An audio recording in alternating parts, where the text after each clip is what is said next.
கட்டுமான நிறுவனங்களிடமிருந்து வீடுகளை வாங்கும் நுகர்வோர் அந்நிறுவனங்களுக்கு எதிராக அமைதியான முறையில் போராட உரிமை உள்ளது என உச்சநீதிமன்றம் தீர்ப்பளித்துள்ளது.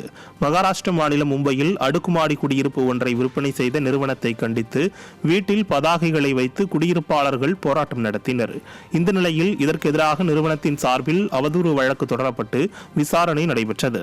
இந்நிலையில் குடியிருப்பாளர்கள் சார்பில் தாக்கல் செய்யப்பட்ட மேல்முறையீட்டை விசாரித்த உச்சநீதிமன்றம் வீடு வாங்குபவர்கள் கட்டுமான நிறுவனங்களுக்கு எதிராக சில காரணங்களால் அமைதியான முறையில் போராட்டம் நடத்த உரிமை உண்டு என தீர்ப்பளித்துள்ளது. அடுக்குமாடி குடியிருப்பு வாங்கும் கலாச்சாரம் அதிகரித்து வரும் நிலையில் உச்சநீதிமன்றத்தின் தீர்ப்பு கவனம் பெற்றுள்ளது. திருவண்ணாமலை மாவட்டம் ஆரணியில் மாவட்ட நிர்வாகம் சார்பில் நடைபெற்ற மாற்றுத்திறனாளிகளுக்கான மருத்துவ முகாமில் நீண்ட நேரமாக மருத்துவர்கள் வராததால் மாற்றுத்திறனாளிகள் கொளுத்தும் வெயிலில் காத்திருக்க வேண்டிய அவல நிலை ஏற்பட்டது.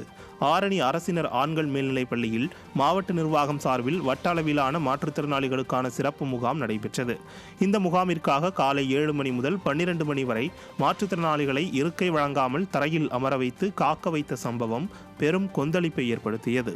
மேலும் மாற்றுத்திறனாளிகளுக்கு குடிநீர் உள்ளிட்ட எந்த அடிப்படை வசதிகளும் ஏற்படுத்தி தரவில்லை என கூறப்படுகிறது. திறனற்ற திமுக அரசு வெறும் கண் துடைப்பிற்காகவும் வெற்றி விளம்பரத்திற்காகவும் நடத்திய மருத்துவ முகாமில் அடிப்படை வசதிகளை எதிர்பார்க்க முடியாது என மாற்றுத்திறனாளிகள் வேதனையுடன் தெரிவித்தனர்.